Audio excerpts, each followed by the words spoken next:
I city honestly question, don't I know guess. what your but- zoning requirements. Actually, I could address that because I have had a conversation with with Doug Fortune. And he said that any site would still need a conditional use permit, but that's just a technicality. It's Yeah, not an issue. I spoke with the city planning and zoning. Doug Fortune, yep. Yeah, and asked, what kind of, if we would encounter any issues. He didn't think so, and he thought if we needed a special use permit that, or conditional use permit, that it really wouldn't be an issue in terms of the city. You need a dollar amount on that parcel of land too? I figured Yeah, because, would have to be included in your purchase agreement, whatever. right, and it'll be put into the grant application, that way they can see the expense, and then, because some of the other steps are, like, we have to have blueprints, so then we'll have an estimate, but then I also have to have a certified licensed appraiser tell me what the building will be worth after it's constructed, and that all goes into the 1303, which is part of the pre-award before I can even begin to apply for the grant. How soon do you need this? Yesterday would have been nice, but, Mr. Chairman and members, I guess, we're not clear what deliberations that you as a board need to make regarding, have you sold parcels of the land that you have previously? Or is this gonna No. be a new venture, or, I guess that's, It would be a new venture, I guess. okay. Well, the county has sold property, but that's years and years ago. Right, but so- I mean, not recently Not or recently, anything. and not these two parcels that we're talking about either, so, not that I'm aware of. And I think our thought was to come forward to see if you'd be interested in partnering with us, or if we need to look elsewhere. I guess I'd be in favor of having the building committee meet to identify a site near family services. Figure out a location that'll work there for the size they need, and come back at our next board meeting or whenever is possible. Deal with the water pond and stuff too. Right. Yep. I'm just looking at on the maps here, if you went to the west of the pond, you could potentially have two drives into the location too, one off of Hiawatha and one off that other Yes. side road. In fact, we walked that site with Al Olson when he was considering building there as well too. There is a water line, I believe, or a storm sewer that does cut diagonal through that property, but you can work around. Were you with us that day we walked through there, Les? But it can be worked around. There is. And I don't know if that would be better, or if it were south of family services, where Go there's, south of the you'd be building. further away from the traffic area and whatnot Well, for that's what's nice about out there. kids that age or Not a whatever. lot of traffic. Basically, You you'd just be said the going. tower is supposed to collapse on itself, Yes, so that shouldn't be a problem.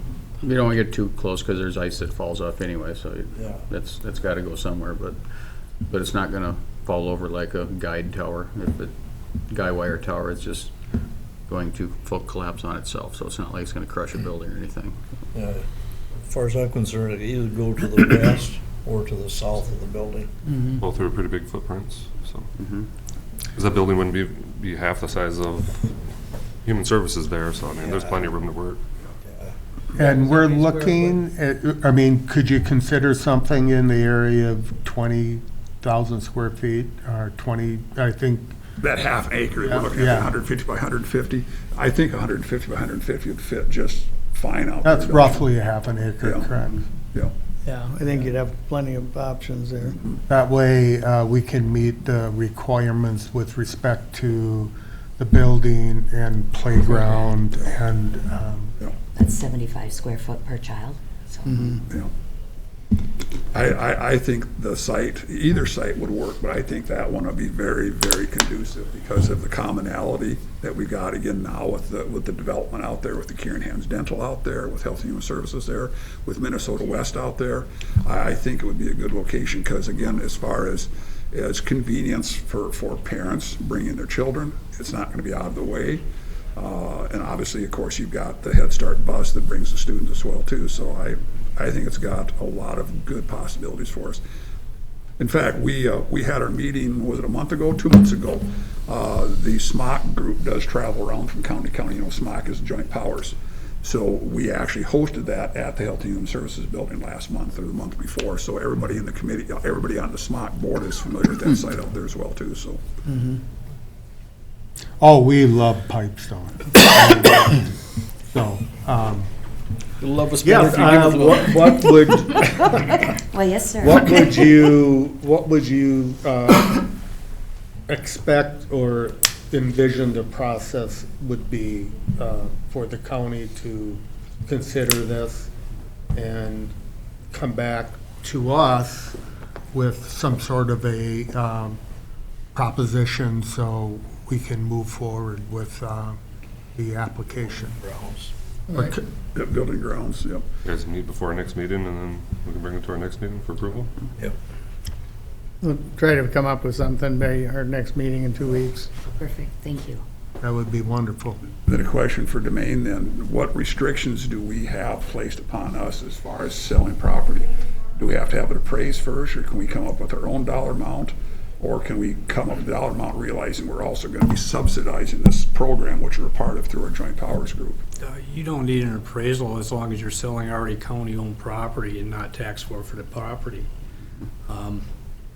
But from a practical standpoint, you just got to figure out where the sale price is going to be, because you always get into that competitive bidding law if you get over a certain cap. Yeah. So I think when the committee meets, you can look at it a little bit, figure out what the land is worth, value it reasonably. If it's going to be under the competitive bidding, it's okay to enter into a private agreement, as far as I'm aware. But if you're looking over here across the street on the former school property, that's a whole different boat.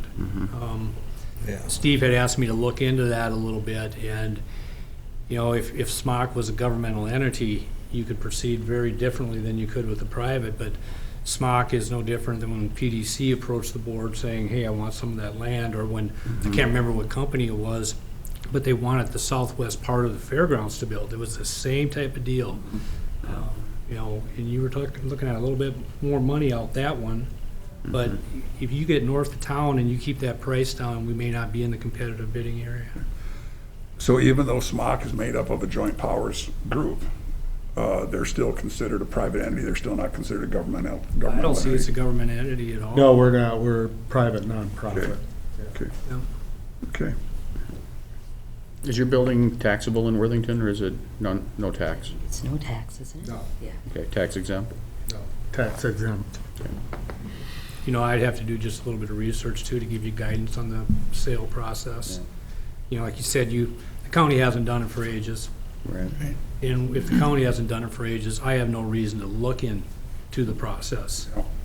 So, but if the county is seriously considering this, then I need to give you guidance on A, B, C, and D. Right. And again, the steps in this particular project would be a purchase agreement contingent on them receiving the grant. So, Yeah. again, a lot of moving parts. Yep. And thinking long-term, I don't see a future that where Head Start doesn't exist, but let's say that something like that happened. County has a shiny new 4,000 square foot building sitting out there that could serve any number of purposes, so. And actually, that brings to mind another thing. Do you need to own the property, or can we lease the property to you on a 99-year lease? There's a different process when I do that. Okay, It would be cleaner for us to own the property. okay, okay. Yeah, the federal government. Yeah. And then with that, we could also have agreements along with that we would have first right to buy the property if you no longer needed it, or it would default back to us. There's a lot of different ways of doing that, is there not? That's right. Well, and there'd be federal interest in it, so the feds would have interest, and I don't exactly understand how that goes, but they have about 50% interest in the current building. I mean, they have interest in it, but Yep. that's just something they do. They don't have any interest they have federal interest, but they don't care about the building in Sure, Worthington. sure. They don't care about the building in South Dakota or Wisconsin. That's just a bookkeeping issue for them. But again, it makes sense because they've got dollars involved in it, so because of Correct. that, they've got interest in it. Makes sense. What we're trying to do is get them to pay for the entire thing. To the extent that the agency or any other partners are able to contribute, state of Minnesota, we will do that. So Demaine, are you able to get that information by 2 weeks from now? Yeah. Okay. And you We as building, a building committee can certainly meet, and if we'd like to have Lori and Neil or both come over as well too, we'll walk through the property, kind of see what, and we also, SMOC has got a building committee as well too, so may have that building committee come up and join with our building and grounds committee and kind of take a look at it. okay. Sounds good. I got an off-the-wall question if I can ask. I don't, need to understand a little more. SMOC is different than the than other preschool programs like that have at churches and things like that, or daycare centers. We're What's- federally funded. Right. Lyndon Johnson's War on Poverty is where we sprang out of. So our mission is to serve the highest needs children, those most Okay. at risk of not succeeding. They have to be at or below federal poverty guidelines with an addition of 10% over income that we can serve. And it's a comprehensive program. Right. Meaning, if they don't have a dental home, we get them dental care, we get them physicals, immunizations. We're required to work with a mental health consultant. We work with the families to help stabilize the families, because in order for a child to be successful in school, there needs to be stability at home. So if there's mental health issues there, or job, need for job, or schooling, or any of those challenges, and we just work with the whole entire family to support them on this journey to self-sufficiency.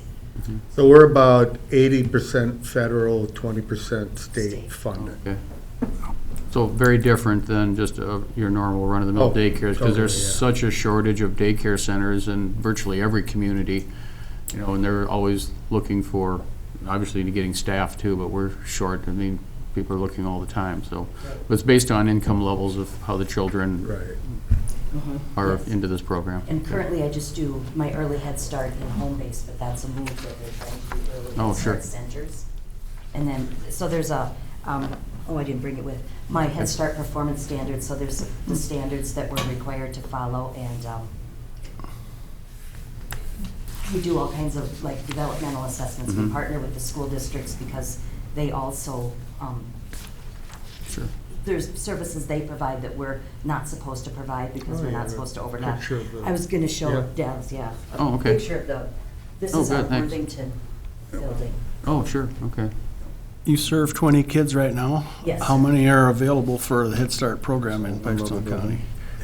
Oh, boy. How about I you heard got a a big waiting 75 list? number at one time. I do have a wait list, I just. Yeah, you have a wait don't- list, yeah. Yeah, I don't have Nice. it on the top of my head, sorry. That's very Can you nice. see that? Yeah. Neil, is that building similar in size to what you're looking for here, the Worthington building, or is that larger? That's 14,000. Oh, larger, much yeah. larger, okay. So, we have 140, Oh, my. 140 kids Oh, in Noble okay. County, and It's a big about project. I can imagine. 30 in Pipestone. Okay. Mr. Chairman, members, thank you so Thank much you. for your time. Thank you. Thank you. We appreciate your consideration. You bet. See you guys tomorrow? No, Thursday? Yeah, Safe travels. you Thank bet. you. Take care. Demaine's budget? Should we finish the bids? or- We got, Oh, yeah. let's finish it. Yeah, okay.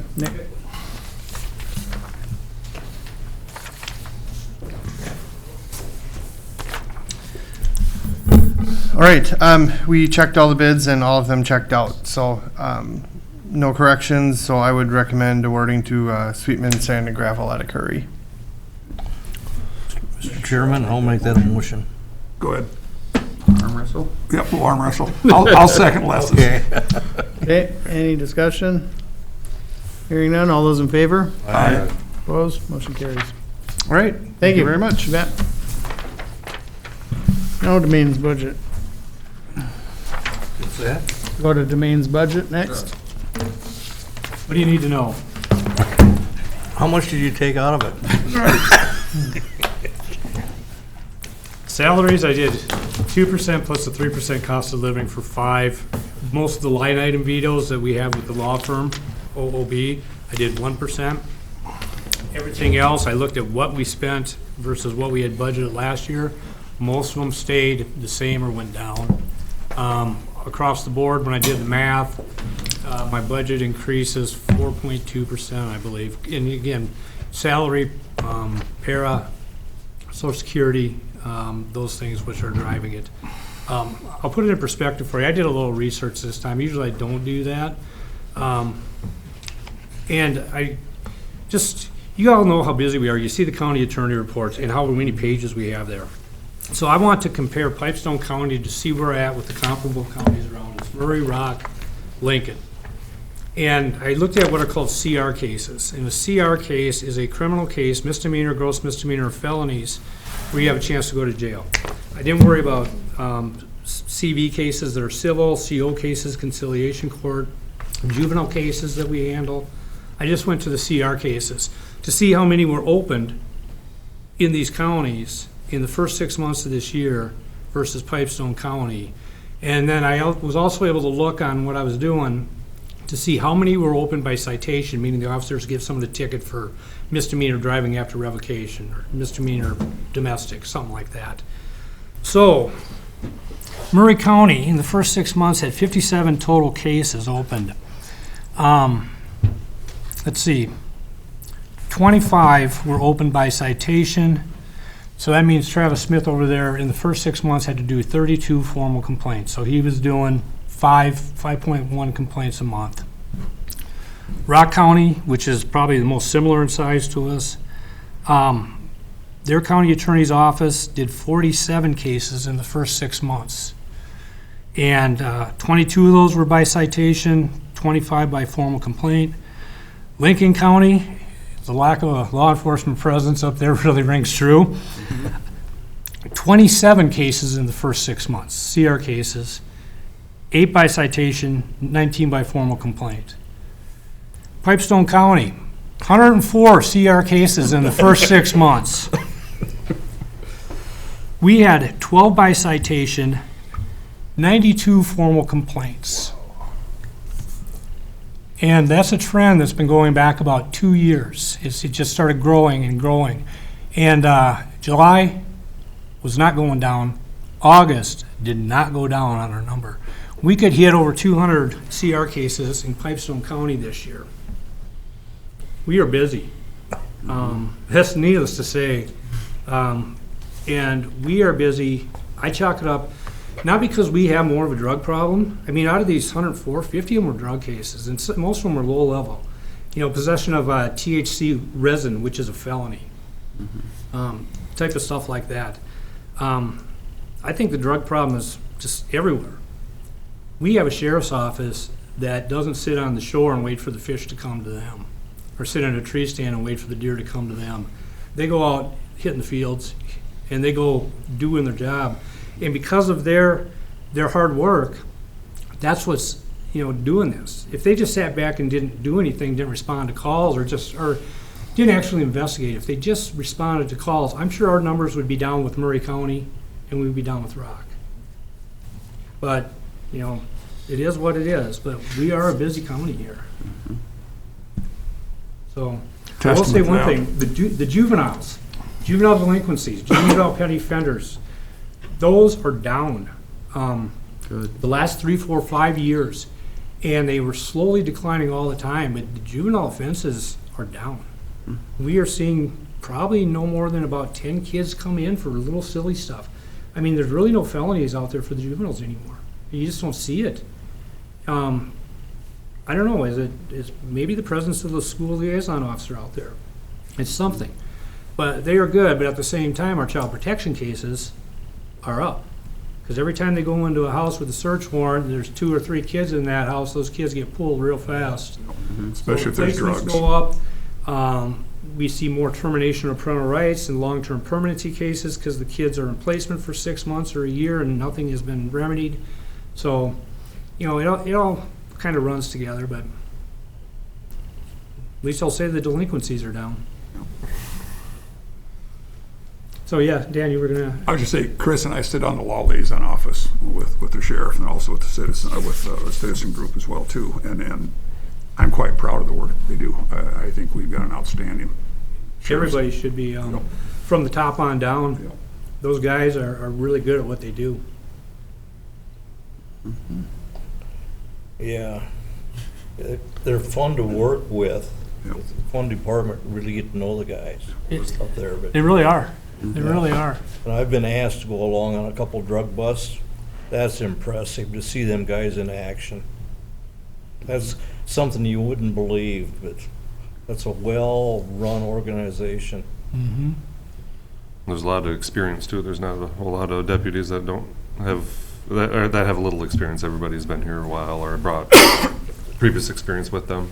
You look like Innocent Dangler's worked on the drug task force for all these years. I'm surprised we still have him here. Right. I am really surprised that DEA or one of the other, our state agency, Minnesota, South Dakota, Iowa, or federal's agency would not look to hire him because he does that good of a job. He's an impressive person. Mm-hmm. There's so much knowledge there. Yeah, and it's just, it trickles down. Someone gets hired new. They have, they have Heyman, they have Sneller, they have Matthews, they have Dangler to look at and learn from them. And they all are really good at what they're doing. So, no complaints on the sheriff's department. Yep. But, they do create a lot of work. Yeah, like I say, I've been out a couple times on the drug bus with them, and you just kind of stand in the background, but to watch them, it's amazing. I'll tell you how Destiny's doing. She's gotten the respect of the court already. She's got a lot of common sense, which you need. She closed on a house last week here in Pipestone. So that's a very good thing. So she's, going to get grounded. She's got a lot of relatives around here. She said she had a cousin and her husband, and mom and dad helped her move last week. So she's going to be living about a block from First Lutheran. Good. Awesome. Yeah, she's doing a really good job. I couldn't be happier. Awesome. Excellent. Any other questions for Demaine? Have any? Thank you. Glad to get out. Really do. I'm sure. See you next year. For a couple weeks. Couple weeks. Couple weeks. Yeah. But I do enjoy that report that you give us Yes. every month. Yes. I'm waiting for someone to see if you understand the terminology, though. I did explain it to you, Liz. Yeah. But a lot of people, I don't know if you understand some of the terminology I'm using on what it really means. But if you start looking at that, look how many times settlement conferences appear, because we seem to be having a lot of settlement conferences for the same defendants. It's just because we get one trial day or 2 trial dates a month. We get a Thursday and Friday, 12 times a year. And so just to try to get people into court and get them talking to their attorneys, we just keep on scheduling things for settlement conferences. How many times do you actually go to trial? It's not often. Right. I've been, 23 and a half years now. I have probably had, it averages a little bit more than 1 a year for a jury trial. Court trials, like for speeding tickets, little things like that, there's probably about 5 or 6 of those a year, but they take 15, 20 minutes. Right. The other trial work we get involved in is going to be the juvenile protection cases. I think over my term here, we've only had 3 or 4 termination of parental rights trials. 3 or 4. That's not very many. They don't happen very often. Or we will have a contested court trial or hearing probably only about 5 or 6 times in child protection matters. They just don't happen very often. Usually, there's a lot of give and take, obviously. And what prosecutors need to do is, we need to figure out a line in the sand somewhere where we can't cross, because we gotta leave wiggle room on top for the judge to come down. If we get more severe than a judge is gonna get, we'll never settle anything. So we gotta have someone think, in this case, the prosecutor's being reasonable, that judge, if I take it to trial, is gonna pound me. So if you take a really hard line on everybody and go, you're all going to prison for the maximum term, we're gonna be trying everything. And then the whole system, like it has since the COVID era, is ground to a halt. It would just, wouldn't be any movement. So, But on the flip side, is there a line in the sand where they should get the max? can't, literally you cannot. The way the sentencing guidelines and the statutes work, you look at this. A 5th degree possession of meth, small amount of meth, 5 years imprisonment, a fine of $10,000 or both. That's what the maximum is. But we got to fall back to the sentencing guidelines to determine what a presumptive sentence is. The judge can't go beyond it, and I can't recommend it beyond it unless we have a reason to go be outside the box. So you get busted, I believe it's at least 4 times. No, more than that, because 5th degree controlled substance crime will only give you half a point. So you have to get busted at least 8 times to get 4 points. And I think at 5, you go to prison. But it's a year and a day. That's the grid, a year and a day. So for a judge to be able to look at someone, and for me as a prosecutor to be able to look at someone and say, I'm offering you 60 months. It's an upward durational departure from the guidelines. I got to have facts to show that this crime is far more serious than anybody else in the same boat. We have to have something showing this low-level possession crime is so much more serious. And reasonably, it's impossible. Right. That's why you don't see judges give maximum sentences. To get the facts to do that just usually don't exist. No matter what the crime is, they're considered to be run-of-the-mill under the sentencing guidelines.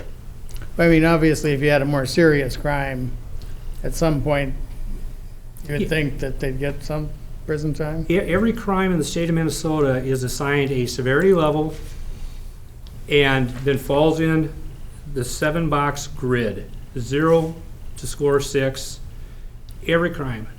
And to go outside of that box, when you go across it, you need to have factors to justify a durational or a dispositional departure. Disposition means if it's a presumptive stay, you got to be able to say, nope, you're going to prison, can't deal with you, and here are the reasons, A, B, and C. Judges usually can't find those reasons. If it's a durational departure to go take a 13-month sentence and give someone 60 months, you got to be able to find reasons under the guidelines, and they are very specific on what you need to look at.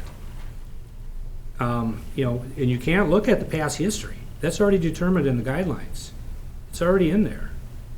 So you got to find things outside the history. You got to look at, was there, like a sex crime? Was there, basically, was it really depraved instead of just what would be considered a normal crime under the statute? I wish I could go through every one of them and remember for you, but it's complicated. Mm-hmm. But that's why, we look at the things that we're doing, and you never get a max. Mm-hmm. Probably the last time someone in the state of Minnesota got a maximum, and I can't think of one off the top of my head I've ever heard, but the closest thing you would get would be life in prison without parole for first-degree murder, premeditated murder. That is the max. So, and there, your education has ended for the day. Appreciate your time. Bet, thanks for coming in. Well, That goes back, the public doesn't hear that either, and they think everyone should just, if you get picked up X amount of times, why don't they just put them in prison?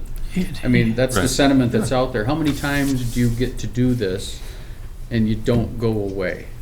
Yeah. Do you remember a couple of years back, there was a kid that picked up just a wealth of speeding tickets from St. yeah, Cloud, yeah. and he got one here, and he got a Yep. second one here, and he got I one. remember that. And, you know, that was the public media thing. People would just lock him up, lock him up.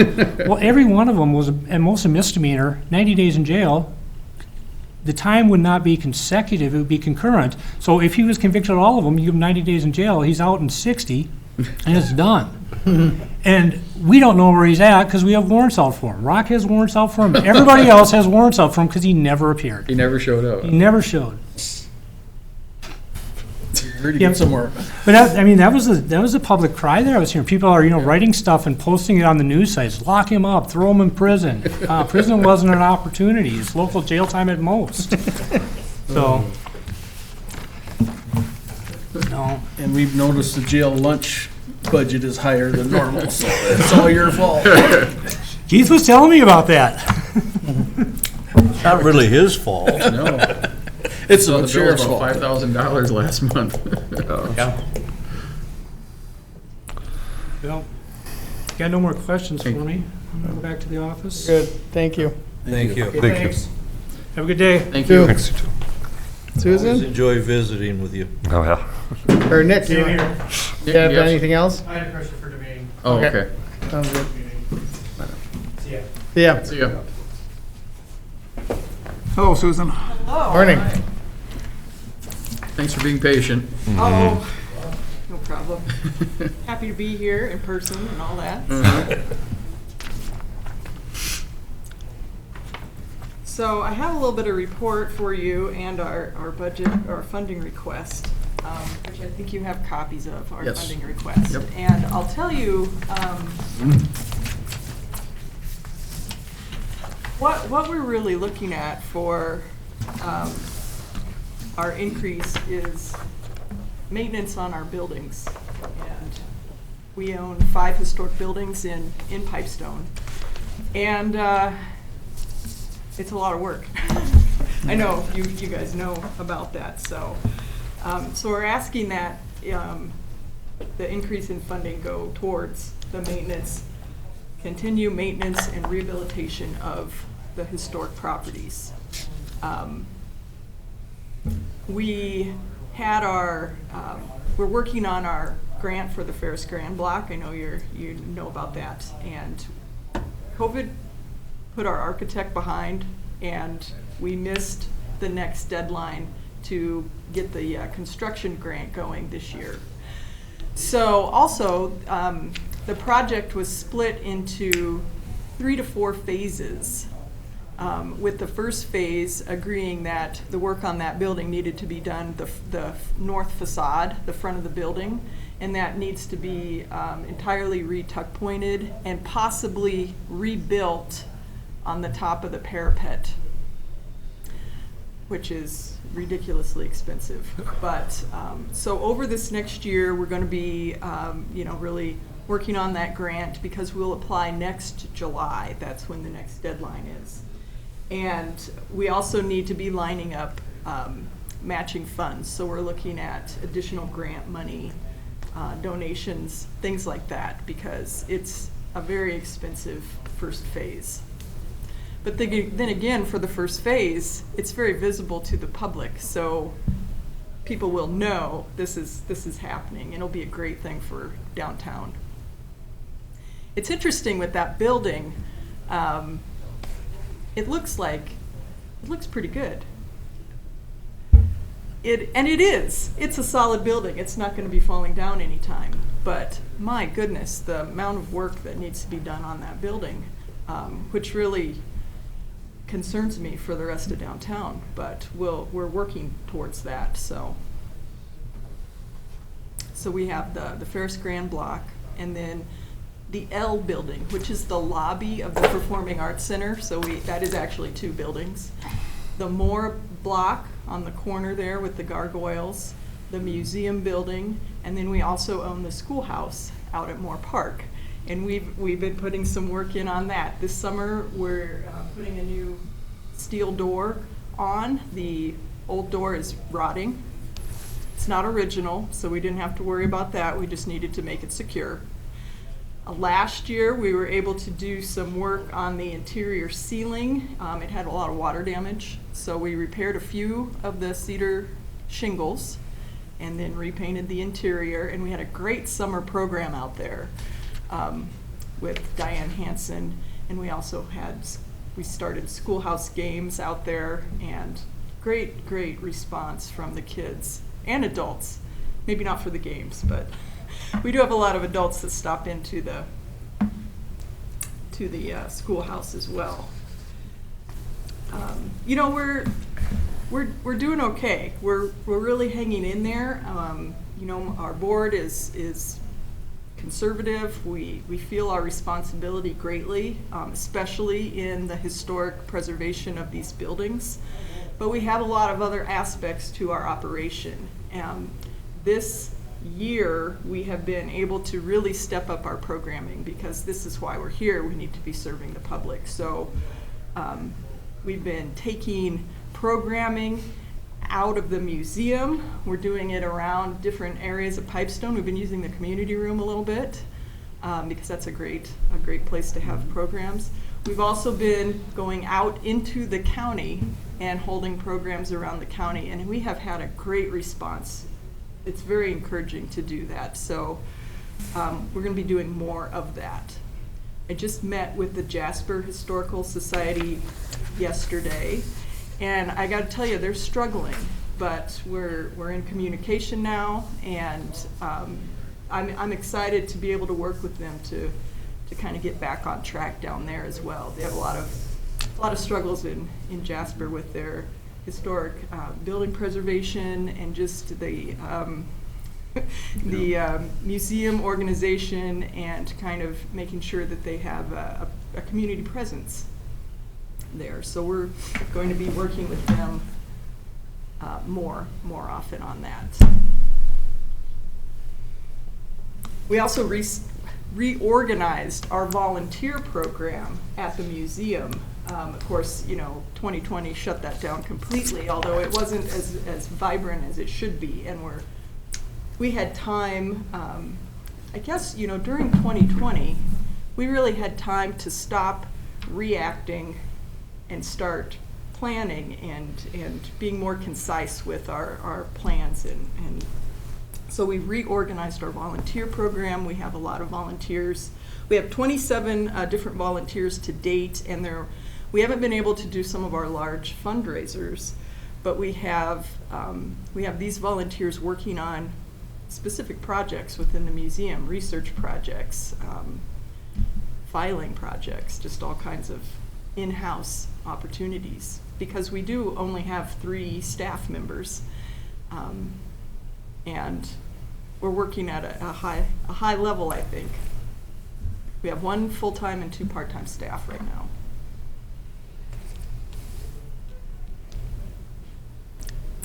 I could go on. I guess, Mr. Chair, I am in favor of, I know it is an increase with $2,000. I don't think is a lot to ask for, and specifically that you're saying that they're going towards the preservation of these buildings. Yes. When you look at these Sioux Quartzsite buildings, I mean, they go all the way to Chicago, all over this Midwest, but if you start looking at them, there's very few left anymore, when they should be, if they're taken care of right, it should last for centuries. And as we see with the buildings like that you guys are doing, they're doing really well.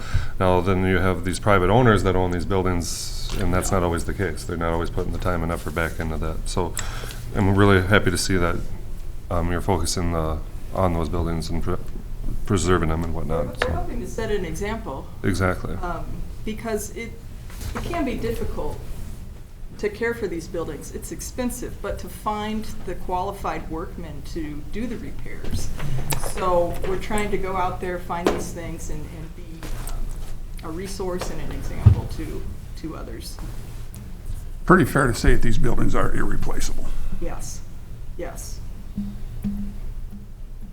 We have an exhibit right now on the Sioux Quartzsite industry, and we really wanted to shine a light on the buildings. We opened that in February of 2020, so kind of got on the back burner. But what we're hoping to do is really, ideally, I'd like to build a driving tour of the region. Of course, we'd be starting here at ourselves, but you know, people love these buildings, especially if they're not used to seeing them like we see them every day. But they are unique. And if we could get that out there where people could just access it and self-tour, even to be aware of them, we're working towards that too. It amuses me sometimes to see the tourists stepping out in the middle of the street so they can take a picture of this building, and like I said, it brings to mind the fact that we take them for granted. Yeah. You have a new person here and they're just amazed by them. Tuck pointing is expensive, but example of what happened in Jasper is what happens when you don't do it. It's Facade fell off, a lot more affordable to keep up with maintenance. To tuck point than to rebuild. Yeah, Yeah. or even tear down. Right. Yeah, that's Right. very expensive as well. Can I ask a question about the third floor above the Performing Arts Center? Is that being taken care of? Yeah, so it's the second floor. It's Second like you're referring to the Masonic It's Hall. two-story hall. But Well, there is a third floor up there, part of the building. So the Masonic Hall, the lodge room is on the second floor. And we are maintaining that. You know, it's part of our project once we get the envelope secured. And the 3 or 4 phases of work that need to be done on the exterior of the building. Then we will be turning to art restoration to clean and repair the murals up there. And that's going to be the fun part. is there any tours that go up there right now? Yeah, there are tours by request. By request. So when we have staff available, but we do occasionally have public tours up there. We have had a couple during the summer. So we do that, but if you'd ever like to see it. I would ask you to do that. I've been up there, but it's been 4 or 5 years. Yeah. And I would like to take some more people up there. Definitely. It's impressive, you know. It People is. don't believe that's in Pipestone. Wouldn't believe it, it's in Yeah. Pipestone here. Yeah, and it's still there. And it's still there. Susan Well- talked about the fact he opened up that walkway between the 2 buildings up there too, going into the kitchen. We did. So that building, the back of it's adjacent to the back of the museum. And we did put a doorway through on our second floor into the back behind the lodge room, which is it's the old dining room area. And we've turned that space into additional exhibit space for the museum. It's locked. We only do guided tours to the lodge room itself. I was in the museum the other day and I didn't get up to the second floor, so I didn't. Okay. We're also going to be raising money to carpet the gallery on the second floor of the museum in the big room because, and that's a building improvement, not a maintenance issue, but it will make such a difference to. It's like a game changer in a professional exhibit space to have that down. So I'm looking forward to that. Is your roof good? I mean, do you have leakage issues at all, or? No, and the leaks, the museum, you know, we had some work done about 5 years ago now. The museum's looking really good. We have lost an air conditioning unit that's limping through here to the end of this fall. We'll have to be replacing that, but the structure itself is sound. But the roof on the Masonic Hall too is good? Masonic Hall, the roof is okay. We've had it patched over the years. That is one of the phases, is to go ahead and replace the roof because it's nearing the end of its lifespan. The leaking that seems to be happening in that building seems to be coming through the walls. Mhm. And tuck pointing might help some of that. Yeah, definitely. Yeah. Yeah. And you're familiar with the grout issues with that old court site, so, yeah.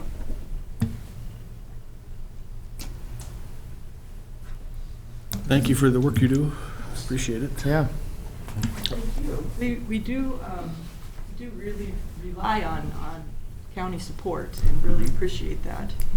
I do like the increased social media presence you guys have done too over the last few years, especially some of them old 1800s photos and stuff like that. Yes. Those are really enjoyable, and I see a lot of people sharing around memories and stuff like that. So thank you for doing that. That was something we were able to put together and focus on when we were working from home and still serve people. So we do that. We now have a post every day on Facebook. We're trying to get into other social medias, but thank you for noticing. When I was there, I took a picture of the railroad set were in Pipestone County and where they were at one time. I didn't get the chance to look at what year that was. Do you happen to remember? Oh, I don't off the It's- top of my head, with the 4 rail lines Yeah, coming into Yeah. town. and like Trotsky had 2 of them, and just amazing that, Yeah, we come across all kinds of neat things every day, and we're trying to get the word out, and now we use social media to do that. We've expanded our newsletter to do that, just trying to, I'd say, people love history if they know about it and it's in their angle. Lots of neat stuff to know about. Absolutely. Well, thank you. Thanks for having me. Thank you. That.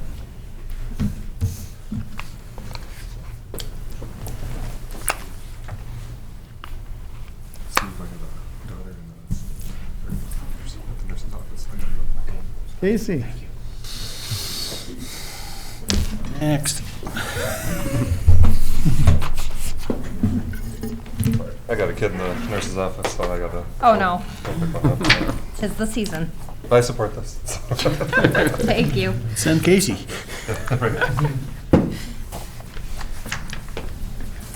All right. Mr. Chair, members of the board, thank you for sneaking me in real quick. Just the reason why I'm here is for a out-of-state travel request. Last fall, we had hired Carl Holm as an EMT with the understanding that he would complete paramedic school, which is a pretty grueling program, and he's doing it through School of EMS. And this is to replace a paramedic, full-time paramedic that we had that had resigned to go back to the sheriff's office. And so the program is roughly around 10 months long, and they have these like live weeks, skills weeks, where they do some really intensive training that is in-person, hands-on, as well as some in-person proctored exams that they have to take too. His program is online, but the live weeks he's had so far have been in Sioux Falls. However, there has been a change in some of the hierarchy of the management at School of EMS, and they were very adamant that this one would be held in Fort Wayne, Indiana. There's students from all over the country. There's 2 of them that he's been able to do the Sioux Falls ones with so far that are from Spearfish Ambulance and whatnot, which is nice, and they all kind of share expenses and whatnot. So they've also arranged when flying out there that they'll like share a vehicle. I think one of them has some sort of connection out there to where I don't even think they have to rent a vehicle. But so with that said, we did have him book the flight and the hotel, and the total of those 2 is $1,292.48, plus any associated meals. As of when the budget reports came out for the budgets, we'd only used $1,530 out of our $6,500 budget at that point.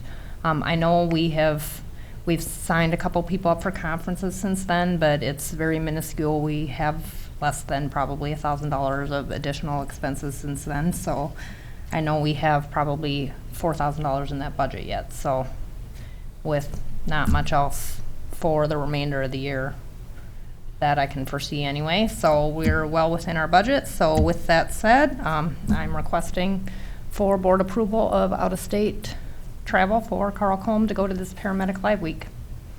Mr. Chair, I'll move that we approve that request. I'll support that. Okay. Any discussion?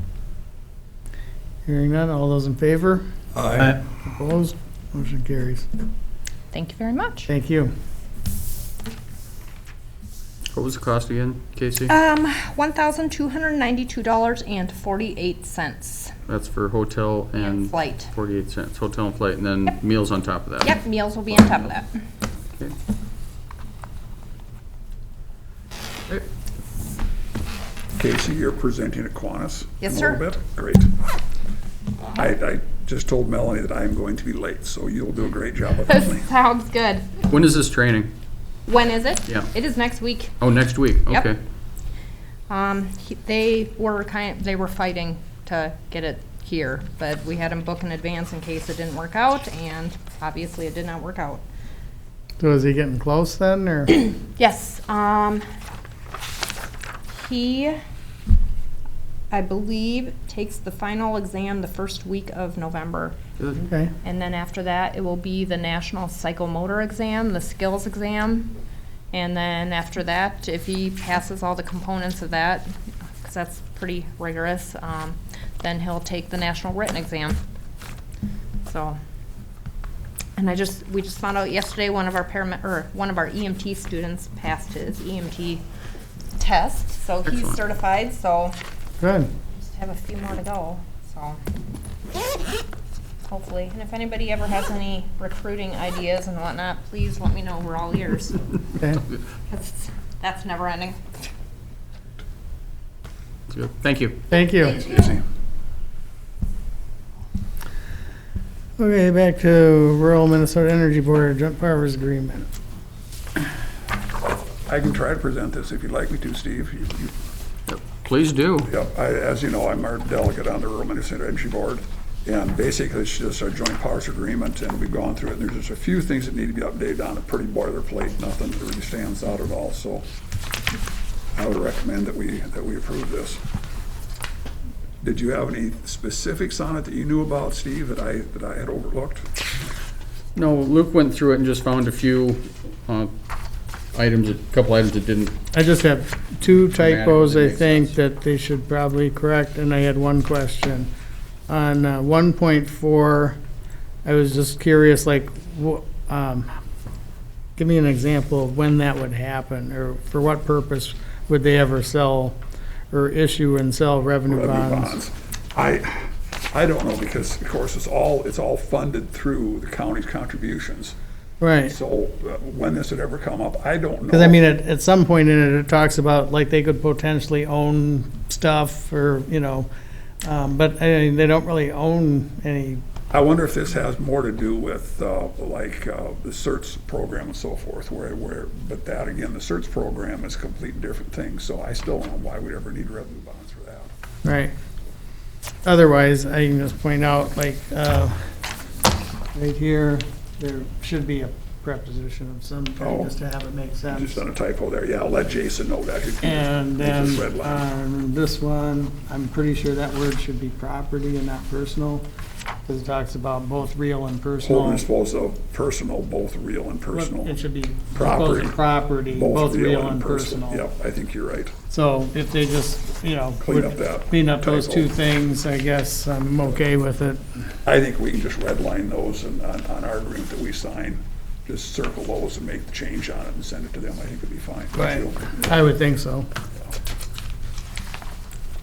It's just, I'm sure, It's self-evident that that was just just a a, typo. typo or whatever. In my mind, that 1.4 is probably just established boilerplate Or language they put in yeah. all these agreements, just so it is there, not, they don't have to go back and try to do it if they ever had to, but not Right. that they ever will. I think it's just enabling rules, so. And Jason, as the administrator, wouldn't have the authority to do that himself. That would have to come from the whole Rural Minnesota Energy Board, which is us as well, too. So- Right, and then, of course, it would have to go back to all 18 county boards, or however many there are to. Exactly. Yeah, shouldn't be a problem, so, good. Mr. Chair, I'll move that we approve this change in the agreement then with the Rural Minnesota Energy Board. I'll second that. Okay, any further discussion? Hearing none, all those in favor? Aye. Opposed? Motion carries. Jody? Hi, Jody. Hi. Yep, sure. You got away a little sooner than you were afraid you were going to. That's good. I did, yes. Did they have to take that whole exhibit back out through the north of the building again? They haven't started, they're running a little behind, so I thought I'd sneak in here first, hopefully, so, yeah. All right, what do you want? Just updates? Yeah. Okay. So right now, we're currently operating about 10 hours short from what we usually do. We're just waiting a little bit to see what kind of COVID does this fall, and with school coming back in. So we're 10 to 6 instead of 10 to 8, Monday through Thursday. So just shorten that a little bit. We are wearing masks in the library, staff-wise. but just kind of following to see, again, what happens with school and any mandates that come down from there. As you can imagine, unfortunately, our numbers are down of visits and circulation, and COVID has definitely wreaked havoc on that. However, another thing that we're going to be up against for our numbers too is that our fifth graders are now over at the new elementary school and the new elementary library. So it'll be at least probably a year before we can even start really seeing what our new baseline will be in terms of visits and circulation. That said, we do, we still serve a lot of people. We're doing curbside delivery, so people can just stop by and pick up their books without coming inside. It's a safety thing for them. And we are doing monthly delivery to like our assisted living, large print rotation to our assisted living facilities. And we are also just starting to do homebound delivery. So if we have patrons in our community who are homebound, we want to open that up, that we can deliver books to them. That way people can still keep reading. If we can find the volunteers, we'd like to extend that out throughout the Pipestone County as a whole instead of just inside of Pipestone. Programming, we are just today, they are packing up We Are Water today, which is bittersweet. It's, it's been 2 years in the making, and it's nice that we kind of are done, but it's been a wonderful program. So I do appreciate, I know Dan has been a huge proponent of that, and he's helped a lot, as have lots of organizations and individuals in our community. That's, if you're not super familiar with We Are Water, it was a traveling exhibit. It was a grant that we got through the state of Minnesota. There's 6 state partners. Minnesota Humanities Council is the one or center kind of runs that. And so we've had this beautiful We Are Water Minnesota traveling exhibit for the last 2 months. And in the process of bringing that here, it's been 2 years. We've worked with a lot of community organizations and individuals, and just really building relationships and connections that we never would have had. So that will open some doors, I hope, in the future to new programming opportunities. It's been fabulous. We have, Emily started this year, thanks to COVID, pop-up story times in the parks across the county. So this summer she went out every week. She was reading at a different park in a different community in our whole county, and that will continue next summer as well. It was really fabulous.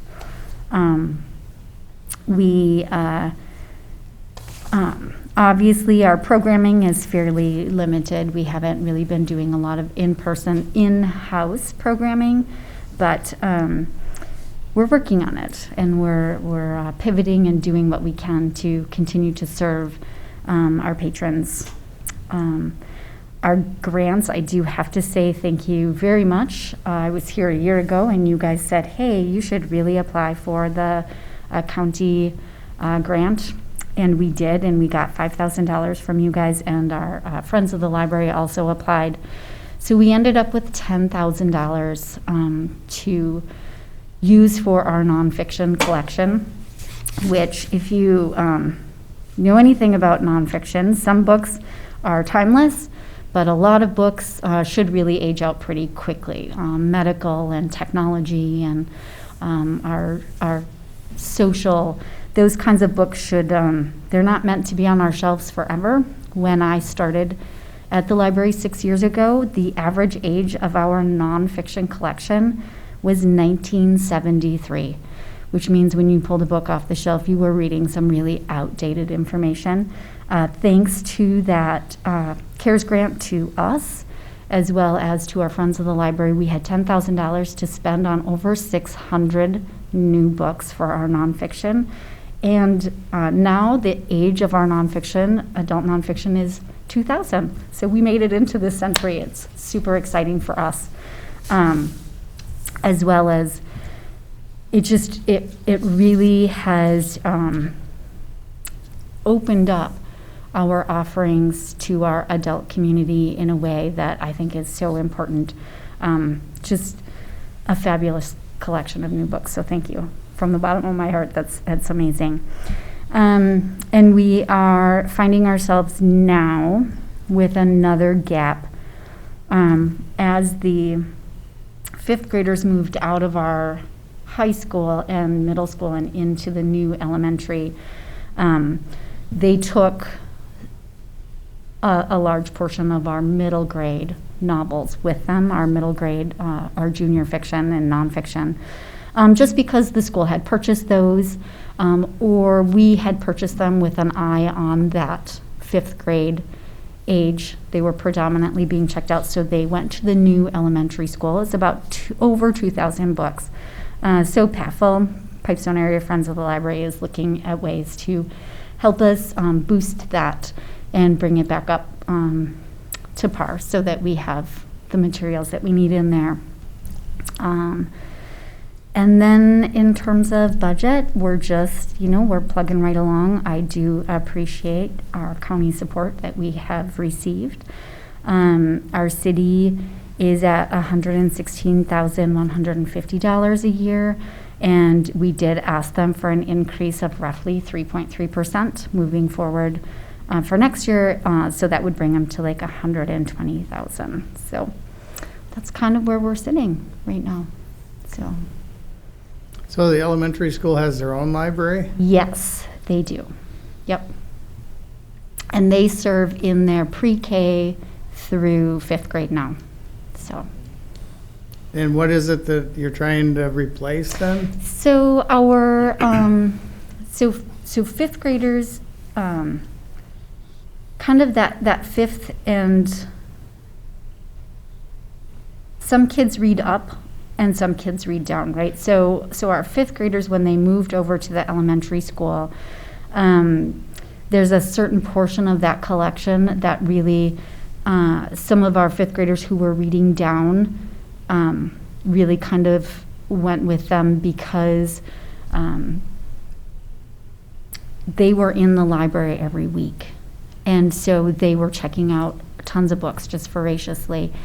And so that kind of fifth grade and under books that belong to the school and that also were predominantly just being checked out by the fifth graders went over to the new elementary school. And can a student use both of them? They can, absolutely, just not during the school day.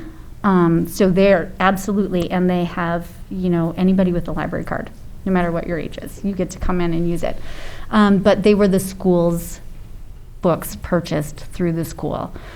So they belonged with those kids. But what that did is it kind of left a gap in our junior collection there.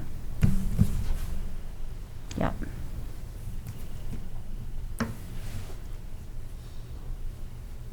So did you have a specific request or? I mean, we did receive an increase in funding from, the last 2 years from you guys, and that has been absolutely fabulous. We would obviously, everything continues to increase. The cost of staffing, the cost of books, everything continues to increase. We do need a new library staff. It would be really nice to have another part-time staff. And to sustain that, yes, we would, an increase would be very helpful for us to be able to afford that. We do, we haven't specifically talked about it at our library board for a specific request, but I would be remiss in saying we wouldn't take a request, or we wouldn't take any more funding if you were wanting to give us that. So. Do they still do the bookmobile, or is that a They dead? do not, which is one of the things that we, like with Emily reading outside, just Pipestone and into Pipestone County. That is one of the things we would like to do, is to continue to reach out into other communities in our county.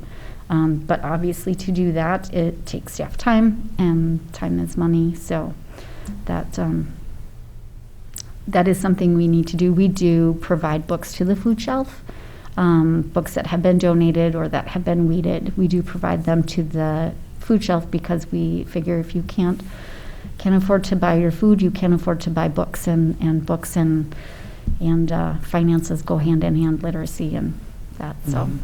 So we do what we can, and we would like to do more. We would like to do programming outside. I know Emily did a program in conjunction with with Dina at Edgerton Library, and we definitely, want to reach all of our patrons, all of our community members. So the books at the food shelf people can just take? Yes, they can. Yep. Then, do you have anything to do with those little stands that are on the street or The whatever? little free libraries? Nope, those are just homeowners put those up, so. Okay.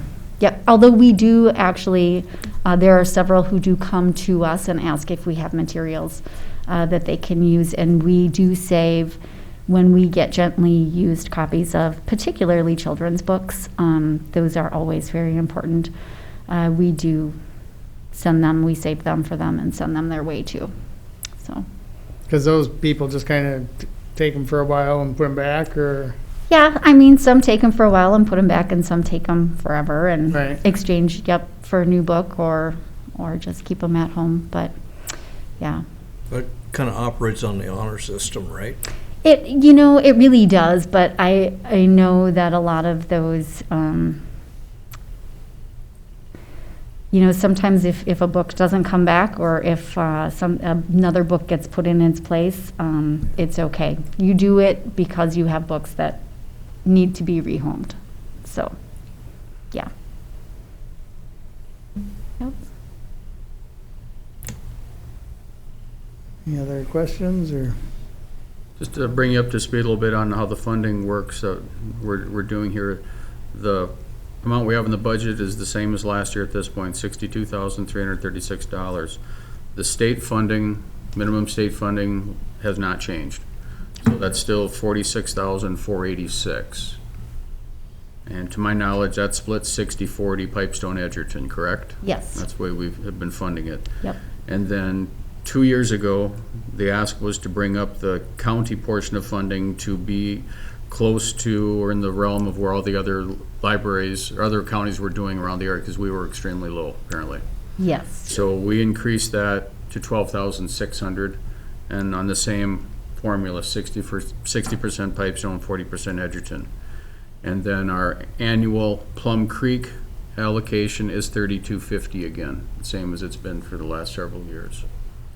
So that encompasses the entire budget. So, so Jody's Library, they're working out the Minders Community Library. You're getting 60% of the state funding and 60% of the county increase in allocations that we did 2 years ago. And Edgerton's getting 40% of each of those, too. So last year, our fiscal year 2021, we received $33,560 from you guys. Yep, that'd be right. Yep, county. Okay. Steve, do we have room in our budget to give a modest increase to last year's contribution, or? And I know Jody said, she's kind of in flux right now, so you don't have a specific ask at this point, but obviously you can always find good uses for any money that we can give you, so. Well, and a nice, for us, I think it would be really nice, and we kind of have worked our way there with the city too, is that looking at small increases every year, just to kind of take in that the increase in our books and materials and staffing. It's easier for us, obviously, anybody who works on a budget, to kind of know what you've got coming in, and rather than big jumps, that's hard to plan for. Yeah, and that's kind of what I was thinking too, even though you don't have a specific dollar request at this time, knowing the history here and knowing the need, I still would like to be able to increase our allocation, but I'm looking for some guidance as what we can afford to increase.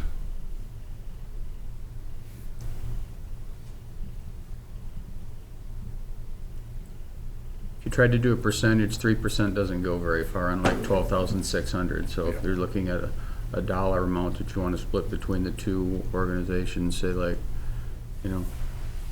3,000, something like that, and split that 60/40, so they're both benefiting, something like that. That's would probably do more than $378 on a 3% increase on 12,600. That doesn't go very far. Right.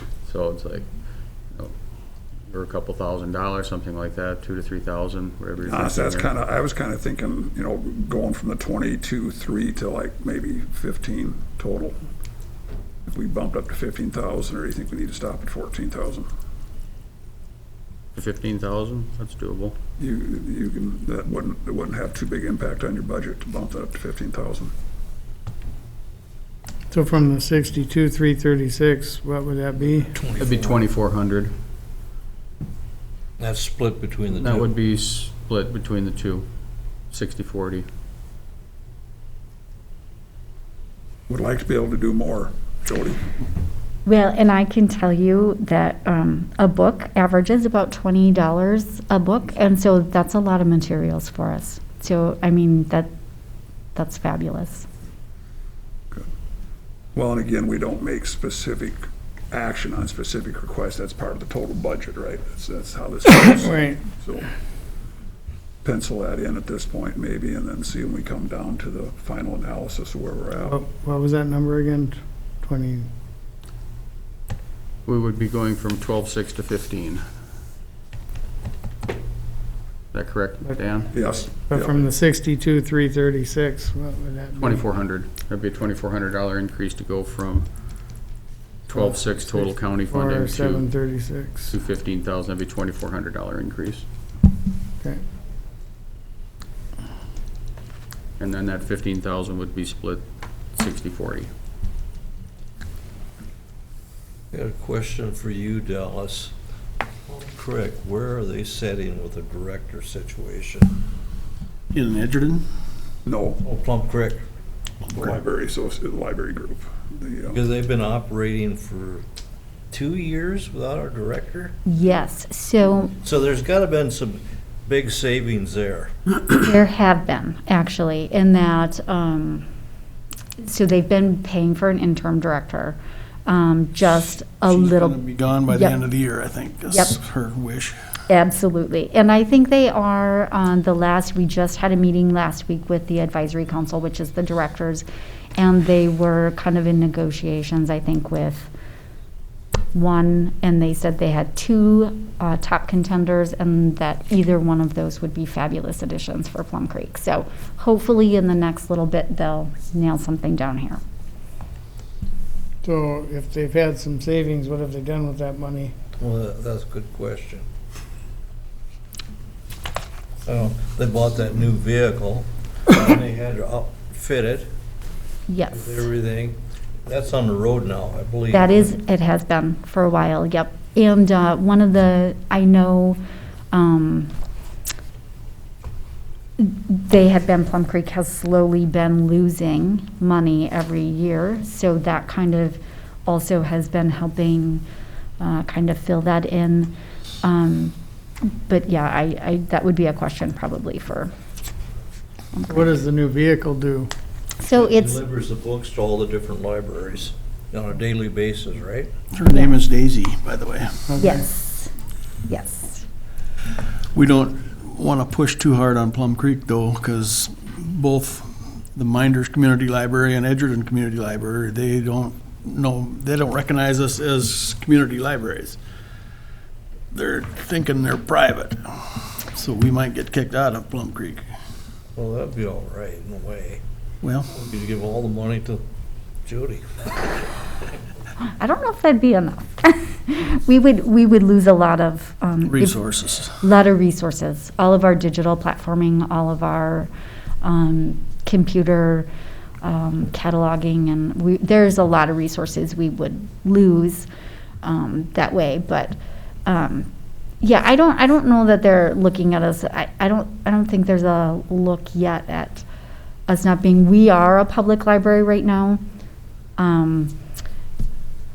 Depending on what happens. Edgerton Library is a community library also, but it had some private funding to start with. They're a That's- 501c3, yep, which is a little different. We are considered a public library, but Edgerton is a 501c3, yeah. Yep. Anything new on Fight with the Schools, or? Well, I think that's kind of where I was leading is currently we are a public library and the state services would be the ones who would determine if we remain that way, or Plum Creek would also determine whether we maintained the qualifications to be members in Plum Creek. And I think some of that may be dependent on how and what happens with the school. Yeah, there was a hearing. It was a public hearing on September 2nd, I believe, asking for a dismissal by the city and the library board of the case. So we're just waiting to hear back on what the judge rules on that one. So. Okay.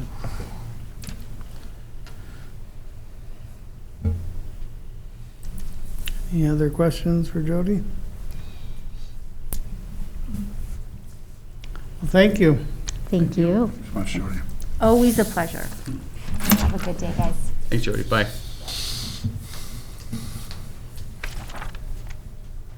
Okay, so I've got that put in. That's a $2,400 increase then. So it'd be $64,736 would be the total amount. Okay, want to do And committee? remember that we get $46,846 of that is state funding.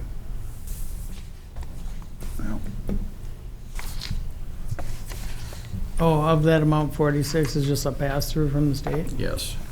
Comes to us, we pay it out.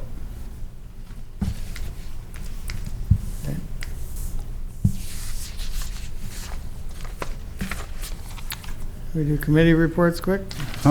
Considering the lateness of the hour and the fact that Chris is already absent, would you guys mind doing this next meeting? We could do that too. You wouldn't mind? That's fine. I don't have a very big list myself, so we could go to the next meeting. Yeah. Okay. Postpone until the 28th. Or, Thank you, guys. and I guess AMC obviously is tomorrow through Friday. And our next meeting here will be in 2 weeks. At that meeting, we will be setting the preliminary budget and levy and choosing a TNT meeting date. I'm penciling in so far. Due to the AMC conference, which messes up our first week in December, I'm looking at Thursday, December 2nd for a TNT meeting. Okay. City of Pipestone will be doing theirs on Monday, December 6th, and that's the week of the AMC conference, and I have all commissioners' lodging and registrations already set up Okay. for that conference. You'll have to let me know if your plans change so we can get them canceled in a timely fashion. We're a long ways from there. We have no idea what's going on in COVID land or anything like that at this point, Well, so that's true too. it's hard to know, so, but You said you penciled in December 2nd, a Thursday? Yeah, yes, 7 at night probably. yeah, be evening, For truth and taxation. yeah. Yep. Yeah, Thursday evening, December 2nd is what I'm looking at for Okay. TNT.